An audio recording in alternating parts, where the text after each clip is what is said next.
ونعوذ بالله من شرور أنفسنا ومن سيئات أعمالنا من يهده الله فلا مضل له ومن يضلله فلا هادي له ونشهد أن لا إله إلا الله وحده لا شريك له ونشهد أن سيدنا وسندنا وحبيبنا ونبينا ومولانا ومأوانا وملجانا محمدا عبده ورسوله أرسله بالحق بشيرا ونذيرا وداعيا إلى الله بإذنه وسراجا منيرا صلى الله عليه وعلى آله وصحبه وبارك وسلم تسليما كثيرا كثيرا أما بعد فأعوذ بالله من الشيطان الرجيم بسم الله الرحمن الرحيم ما كان محمد أبا أحد من رجالكم ولكن رسول الله وخاتم النبيين وكان الله بكل شيء عليما وقال النبي صلى الله عليه وسلم سيكون في أمتي 30 دجالون كذابون وكلهم يزعم أنه نبي وأنا خاتم النبيين لا نبي بعدي أو كما قال عليه الصلاة والسلام صدق الله وصدق رسوله النبي الكريم ونحن على ذلك لمن الشاهدين والشاكرين والحمد لله رب العالمين. تمام حضرات عقیدت و احترام کے ساتھ بآواز بلند درود پاک پڑھیں.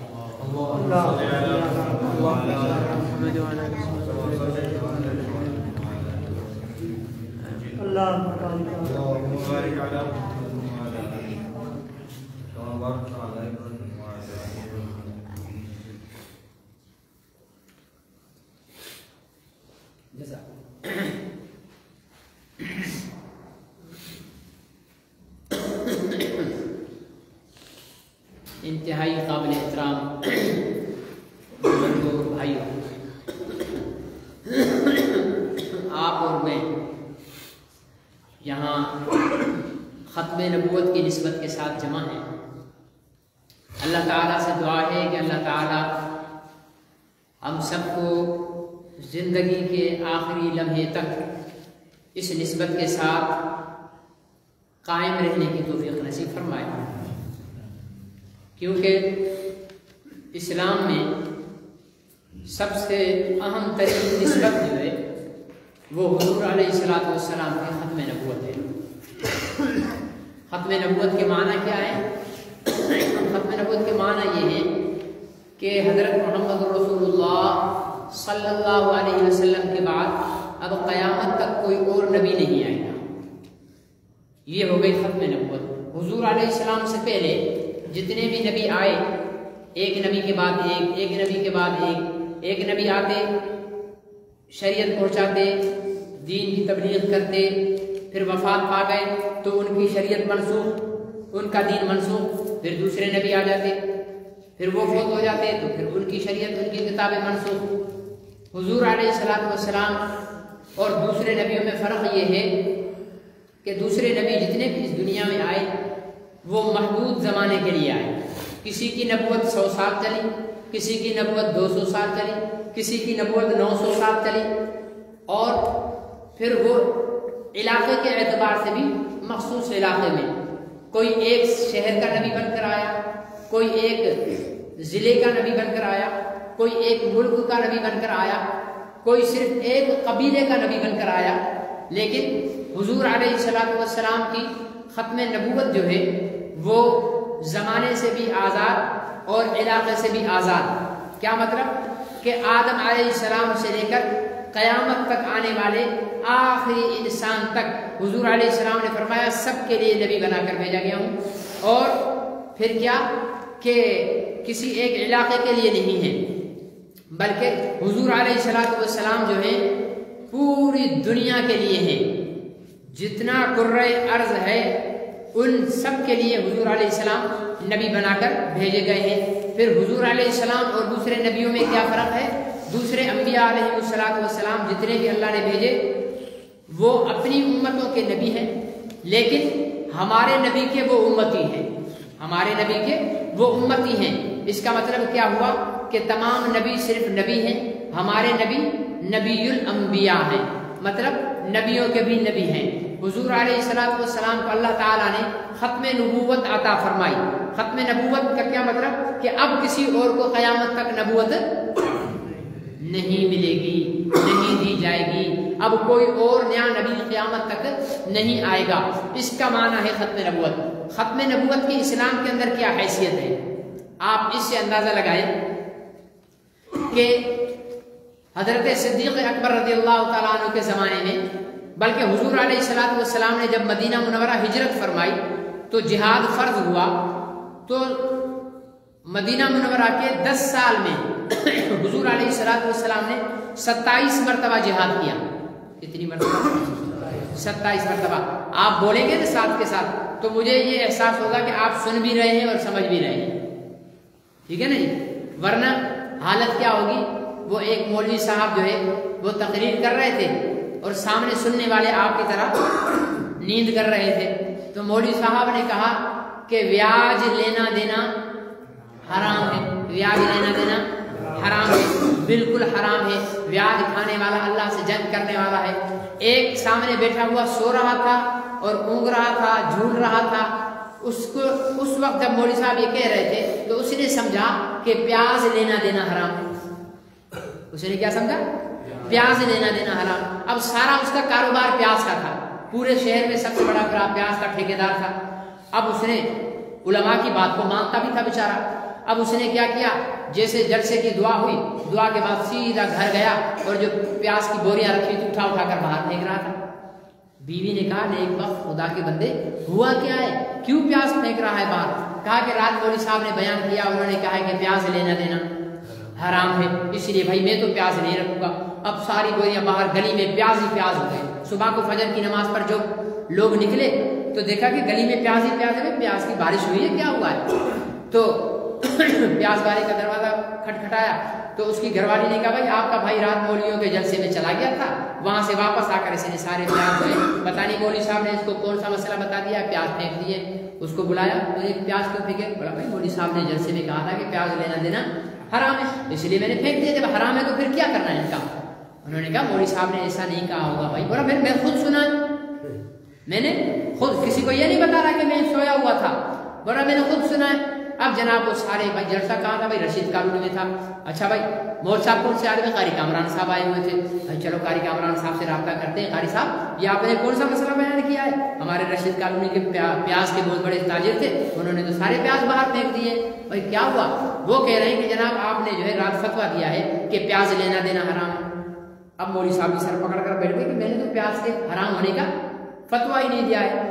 آخر مولوی تو مولوی ہوتا ہے، اس نے سوچ سوچ کر اپنی ساری گفتگو پر نظر دوڑائی تو اس کو شک پڑ گیا کہ اس نے، میں نے یہ کہا تھا کہ بیاج لینا دینا حرام ہے، تو اس نے بیاج کی جگہ پیاز سمجھ لیا ہوگا۔ تو اس نے بولا بھائی میں نے تو بیاج کہا تھا، پیاز نہیں کہا تھا، تو آپ کو میں اس لیے بول رہا ہوں کہ آپ بولتے رہو گے تو جاگتے رہو گے، جاگتے رہو گے تو بات کو سن کر سمجھتے رہو گے، ورنہ دعا کے بعد باہر جا کر محلے میں کوئی اور بات پھیلا دو گے کہ جناب مولوی صاحب کو رات بیان نہیں یہ کہہ کر گئے۔ ٹھیک ہے، حضور علیہ السلام نے 10 سال مدینہ منورہ میں، کتنے سال؟ 10 سال مدینہ منورہ میں 27 مرتبہ جہاد کیا، کافروں کے ساتھ 27 مرتبہ جنگ کی۔ کتنی مرتبہ؟ 27 مرتبہ جنگ کی 10 سالوں کے اندر۔ اچھا ان 27 مرتبہ جنگ کرنے میں ظاہر ہے جب جنگ ہوگی، آج کل کی جنگ تھوڑی تھی، مورچے میں بیٹھ جاؤ اور جو ہے وہ گن چلاتے رہو، جو آج دنیا کی فوجیں کرتی ہیں، بٹن دباؤ ادھر جا کر گولا گرے گا، نہیں، یہ جنگ تھوڑی ہے، یہ تو ہتھیاروں کی جنگ ہے، انسانوں کی جنگ نہیں ہے۔ انسانوں کی جنگ تو تب ہوتی تھی، ہاتھ میں تلوار ہے، نیزہ ہے، تیر ہے، آمنے سامنے ہے، تو ظاہر ہے جب آمنے سامنے ہوں گے کچھ دشمن کے بھی مریں گے، کچھ اپنے بھی مریں گے، تو مسلمانوں کو کتنی جان کا نقصان ہوا تھا؟ 10 سالوں میں 27 جنگوں میں مسلمانوں کے 265 مسلمان شہید ہوئے، 265 مسلمان صحابہ کرام شہید ہوئے، اور کافر کتنے قتل ہوئے؟ 950 کافر قتل ہوئے، کتنے؟ اور مسلمان کتنے؟ 265۔ ٹھیک ہے جی، کتنے سالوں میں؟ 10 سالوں میں۔ کتنی جنگوں میں؟ 27 جنگوں میں۔ اب آئیں 27 جنگوں میں 10 سالوں کے اندر 265 مسلمان شہید ہوئے صحابہ کرام، اور وہ حضور علیہ السلام نے کس لیے جنگ کی تھی؟ اسلام کو پھیلانے کے لیے، اسلام کو سربلند کرنے کے لیے، اسلام کو ترقی دینے کے لیے، اسلام کو مضبوط کرنے کے لیے، اسلام کی حفاظت کے لیے۔ اب آئیں، ایک جنگ ختم نبوت کے لیے لڑی گئی، ختم نبوت کی حفاظت کے لیے، ختم نبوت کو سربلند کرنے کے لیے، ختم نبوت کے تحفظ کے لیے جنگ لڑی گئی۔ کب لڑی گئی؟ حضرت سیدنا صدیق اکبر رضی اللہ تعالیٰ عنہ کی خلافت کے زمانے میں۔ حضور علیہ السلام وفات پا گئے، آپ کے بعد حضرت صدیق اکبر خلیفہ بنے۔ ان کے زمانے میں حضرت خالد بن ولید کی قیادت میں سپہ سالار بنا کر مسلمانوں کا ایک بہت بڑا لشکر بھیجا گیا۔ کہاں بھیجا گیا؟ مدینہ سے یمامہ ایک لشکر بھیجا گیا۔ وہاں کون تھا؟ وہاں مسیلمہ کذاب تھا۔ وہاں کون تھا؟ مسیلمہ کذاب۔ چلو شاید مسیلمہ کہنا مشکل ہو، کذاب تو کہہ ہی سکتے ہو نا۔ کون؟ کذاب، مسیلمہ کذاب۔ کذاب اس کا نام حضور علیہ السلام نے رکھا تھا، اور اب تاریخ میں اس کے نام کے ساتھ کذاب کا نام لکھا جا رہا ہے، مسیلمہ کذاب۔ حضرت صدیق اکبر نے اس ایک جنگ کے اندر 1200 صحابہ کرام شہید ہوئے۔ کتنے؟ 1200۔ کتنی جنگوں میں؟ ایک جنگ کے اندر۔ اور کافر کتنے قتل ہوئے؟ مسلمہ کذاب کے پیروکار منکرین ختم نبوت 30,000 منکرین ختم نبوت قتل ہوئے۔ مانا ایک ختم نبوت کی جنگ پہ 1200 صحابہ۔ جہاں زیادہ قربانی دی جاتی ہے، قربانی دی ہی وہاں زیادہ جاتی ہے جو زیادہ قیمتی چیز ہو۔ اسلام میں ختم نبوت ہمارے بزرگ گزرے ہیں، حضرت مولانا انور شاہ کشمیری رحمۃ اللہ علیہ، حضرت مولانا عبد الکریم بیر شریف والے رحمۃ اللہ علیہ فرمایا کرتے تھے اگر اسلام کے اندر ختم نبوت کا تصور نہ ہو نا تو پھر اسلام بھی عیسائیت اور یہودیت کی طرح ایک مذہب بن کر رہ جائے گا۔ آج اگر ہم 1400 سال سے فجر کی 2 رکعت، ظہر کی 4 رکعت، عصر کی 4 رکعت، مغرب کے 3 رکعت، عشاء کے 4 فرض، 3 وتر پڑھ رہے ہیں، یہی پڑھتے ہیں نا بھائی، ٹھیک ہے نا؟ باقی تو نوافل اور سنتیں، میں فرضوں کی بات کر رہا ہوں، تو ہمارے یہی ہے نا، فجر میں 4 فرض ہیں یا 6 فرض ہیں؟ جی بولتے نہیں، نماز پڑھتے نہیں ہو نا؟ جو پڑھتے ہو کم از کم وہ تو بتا دو۔ فجر میں 3 فرض ہیں یا 6؟ 2 ہے نا؟ ہاں، گھبرا کر بول رہے مولوی صاحب 2 تو بول ہی نہیں رہے، 3 اور 6 کی بات کر رہے ہیں۔ تو آپ کا امتحان لے رہا ہوں نا بھائی کہ آپ کتنے حاضر دماغ بیٹھو۔ فجر میں 2 رکعت ہیں، ظہر میں 10 ہیں، 12 4 فرض ہیں، اس میں کوئی کمی؟ آپ کے باپ دادا بھی جو گزرے ہوں گے نا، انہوں نے بھی نماز یہی پڑھی ہوگی، اور ہم نے بھی یہی پڑھی ہے، اور ہماری اولاد بھی یہی پڑھے گی، اور قیامت تک ایسا ہی رہے گا۔ نماز میں فرق کوئی آدمی کہے، رشید کارونی کا کاروباری کہے کہ یار فجر کے ٹائم پہ میں فری ہوتا ہوں، ایسا کر لیتا ہوں ظہر کی 4 اور 4 عصر کی، کتنی ہو گئی؟ 8، اور 2 فجر کی، کتنی ہو گئی؟ 9۔ بولے میں فجر میں 12 رکعت پڑھ لوں گا 10 کی جگہ، لیکن یہ ظہر اثر نہیں پڑھوں گا، یہ میرے کاروبار کا ٹائم ہے، اس کی نماز ہوگی؟ حالانکہ پڑھی تو زیادہ نہیں اس نے۔ یا چلو ایک آدمی کہے کہ یار یہ کیا 2 رکعت، فجر میں اتنا پرسکون ماحول ہوتا ہے، وہ کہے 8 رکعت فجر نماز، اللہ اکبر، ہو جائے گی اس کی نماز؟ اگر کوئی ایسے کرے تو جائز ہوگا، اور جو ناجائز کم کرے وہ گناہگار ہوگا یا نہیں ہوگا؟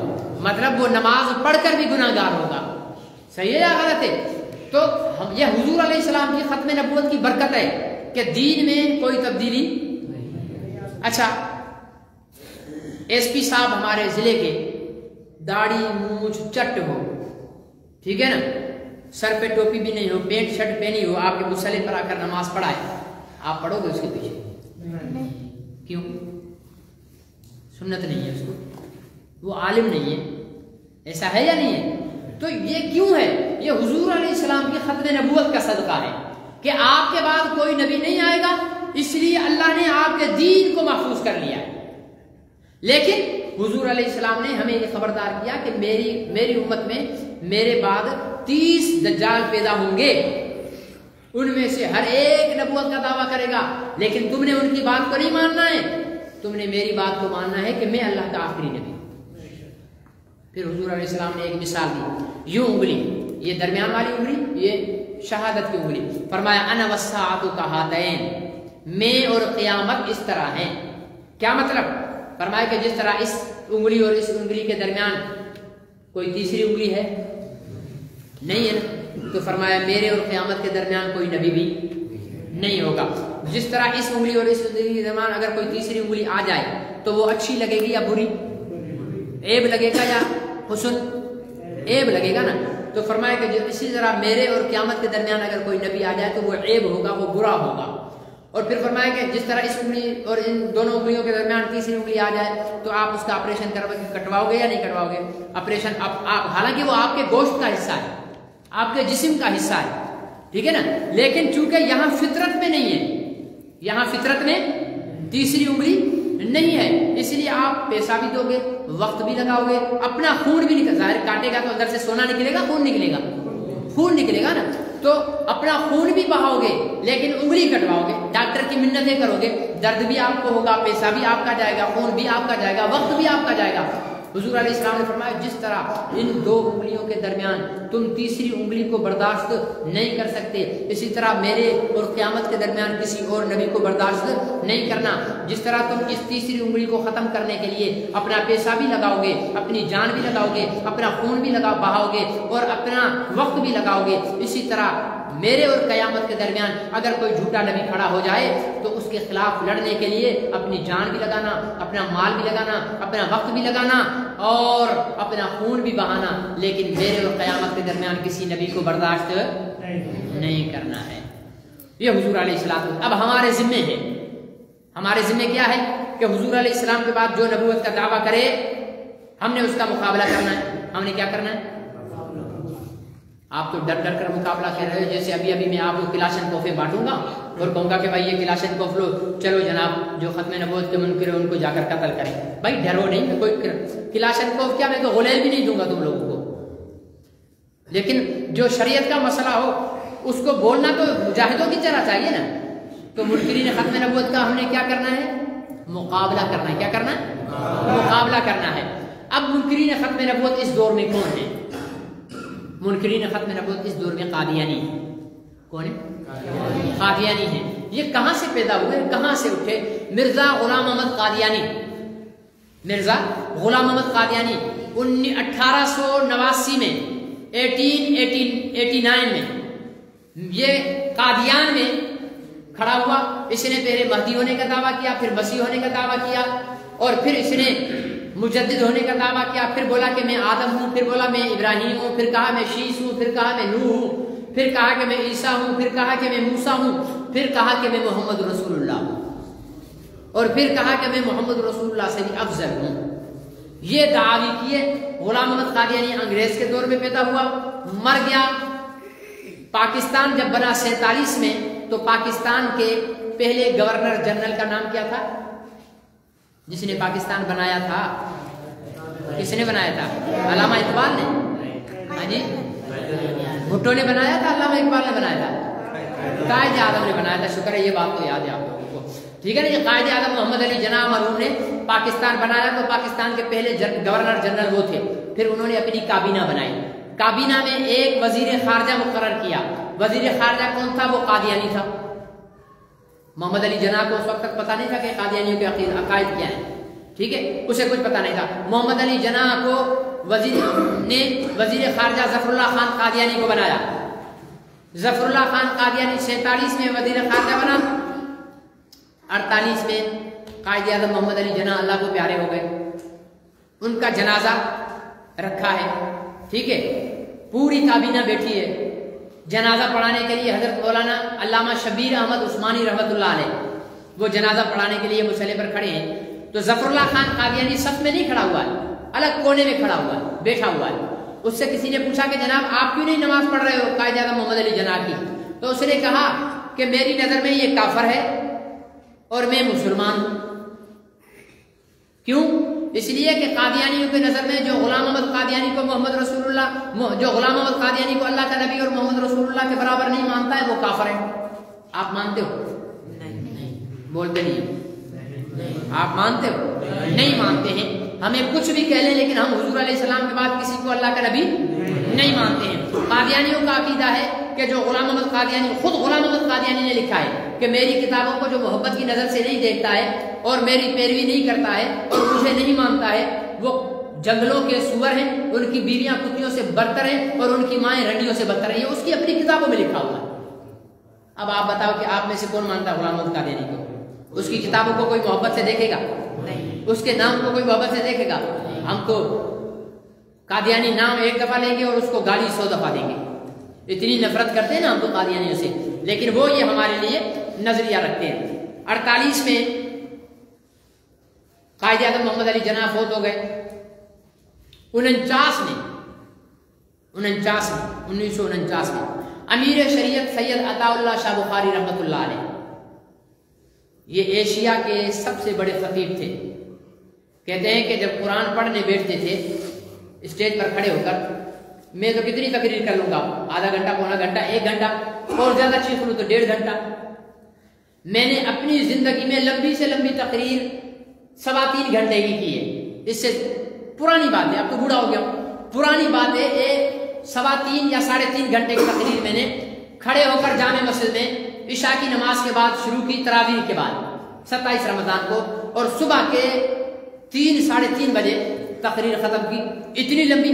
امیر شریعت سید عطا اللہ شاہ بخاری ممبر پر کھڑے ہوتے تھے 6 گھنٹے بلا مبالغہ تقریر کرتے تھے. ایک موقع پر ہندوستان میں مسلم لیگ جو قائد اعظم محمد علی جناح نے بنائی، تو ہمارے کچھ علماء نے پاکستان کی مخالفت کی تھی کہ پاکستان نہیں بنا، پورا ہندوستان ہمارا ہے، ہم اس پر حکومت کریں گے. لیکن محمد علی جناح کی اپنی رائے تھی، انہوں نے پاکستان بنایا. تو جن علماء نے مخالفت کی تھی ان کے خلاف مسلم لیگی جو ہے وہ نعرے لگاتے تھے، گالیاں دیتے تھے. ایک موقع پر ایک جگہ تقریر ہو رہی تھی تو مسلم لیگ نے نوجوان لڑکوں کو بھیجا، سینکڑوں کی تعداد میں، عطا اللہ شاہ بخاری تقریر کریں گے، ان کو تقریر نہیں کرنے دینی ہے، نعرے لگانا. اب جناب عطا اللہ شاہ بخاری رحمۃ اللہ علیہ جیسے اسٹیج پر چڑھے، نوجوانوں نے کہا نہیں سننی تقریر، نہیں سننی تقریر، نہیں سننی تقریر. عطا اللہ شاہ بخاری رحمۃ اللہ علیہ نے فرمایا اچھا بھائی تقریر نہیں کرتا، قرآن سنا دوں. کیا سنا دوں؟ قرآن سنا دوں. تو سارے نوجوان لڑکے یونیورسٹی اور کالج کے تھے، انہوں نے کہا چلو جی قرآن سنا دو، قرآن سے انکار نہیں ہے. اب امیر شریعت سید عطا اللہ شاہ بخاری رحمۃ اللہ علیہ نے قرآن پاک کی تلاوت کی. ان کی تلاوت کے لیے مشہور تھا کہ ان کی تلاوت کی آواز اتنی مشہور کن تھی کہ اڑتے ہوئے پرندے بھی رک جایا کرتے، اتنی خوبصورت آواز تھی. ایک نیٹ پر خطبہ چلتا ہے عطا اللہ شاہ بخاری کے نام سے، وہ ان کا نہیں ہے، وہ جھوٹا ایسے منسوخ کر رکھا امیر شریعت سے. ان کی آواز ہی بڑی شاندار قسم کی تھی. تو انہوں نے تلاوت شروع کر دی، 1 رکوع، 2 رکوع، 3 رکوع، 4 رکوع.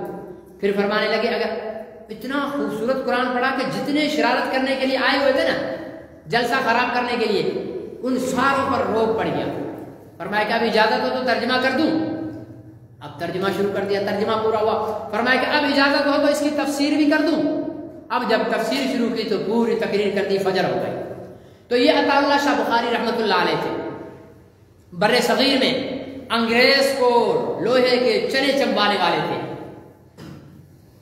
12-13 سال جیل کاٹی ہے امیر شریعت سید عطا اللہ شاہ بخاری رحمۃ اللہ علیہ نے.